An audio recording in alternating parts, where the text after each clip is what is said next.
आइए हम चलते हैं कंप्यूटर नेटवर्किंग कंपोनेंट के बारे में जानकारी लेने के लिए। कंप्यूटर नेटवर्किंग के लिए कौन कौन से कंपोनेंट की आवश्यकता होती है और उसका क्या फंक्शन होती है, आइए उसके बारे में भी जानकारी प्राप्त करें। सबसे पहला कंपोनेंट होता है NIC, नेटवर्क इंटरफेस कार्ड। ये चीज़ कंप्यूटर नेटवर्किंग करने के लिए बहुत ज़रूरी होती है। इसका काम होता है कंप्यूटर को नेटवर्क से जोड़ना, और यह एक प्रकार का लैन कार्ड या वायरलेस कार्ड भी होता है। अब आपको ज़रूरत पड़ेगी स्विच की। स्विच का काम होता है नेटवर्क डिवाइस के बीच डाटा को सही डिवाइस तक पहुंचाना। इसकी विशेषता होती है यह नेटवर्क को तेज और सुरक्षित बनाता है। उसके बाद आपको ज़रूरत पड़ेगी राउटर की। राउटर का काम होता है एक नेटवर्क को दूसरे नेटवर्क से जोड़ना और इंटरनेट एक्सेस दिलाता है। इसका कुछ विशेषता होती है IP एड्रेस के अनुसार डेटा को रूट करता है। उसके बाद आपको ज़रूरत होती है हब की।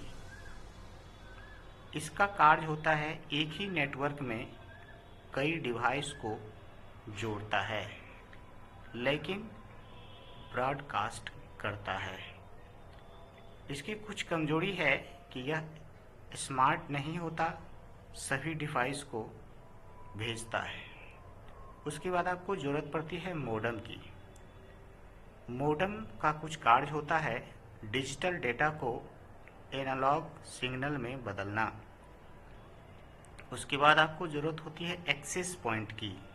इसका काम होता है वायरलेस डिवाइस को वाइड नेटवर्क से जोड़ने के लिए प्रयोग में लाना। उसके बाद ज़रूरत होती है आपको केबल एंड कनेक्टर्स की। इसका काम होता है नेटवर्किंग डिवाइस को भौतिक रूप से जोड़ने का। उसके बाद ज़रूरत होती है फायरवेल की। इसका काम होता है नेटवर्क को अनधिकृत एक्सेस से बचाता है। उसके बाद है रिपीटर की ज़रूरत पड़ेगी। रिपीटर का कार्य होता है नेटवर्क सिग्नल को बढ़ाना ताकि दूर ज़्यादा हो सके। उसके बाद आपको ज़रूरत होती है ब्रिज की। इसका काम होता है अलग अलग नेटवर्क को जोड़ना और ट्रैफिक को नियंत्रित करना। इस प्रकार से कुछ एक्स्ट्रा नेटवर्किंग डिवाइस की आवश्यकता हो जाती है। आइए हम उसके बारे में भी जानकारी प्राप्त करें। अब जैसे यहाँ कुछ डिवाइस है, डिवाइस जैसे प्रॉक्सी सर्वर। प्रॉक्सी सर्वर का काम होता है यूज़र और इंटरनेट के बीच बिचौलिया बनाना। उसके बाद गेटवे की आवश्यकता होती है। इसका कार्य होता है दो अलग प्रोटोकॉल वाले नेटवर्क को जोड़ना। उसके बाद है लोड बैलेंसर। इसका काम होता है नेटवर्क ट्रैफिक को कई सर्वर से बांटता है। तो इस प्रकार से देखें कि कंप्यूटर नेटवर्किंग करने के लिए कंपोनेंट्स, अगर आप कंप्यूटर नेटवर्किंग करना चाहते हैं तो आपको ये सभी कंपोनेंट्स की आवश्यकता होगी, तभी आप कंप्यूटर नेटवर्किंग कर सकते हैं।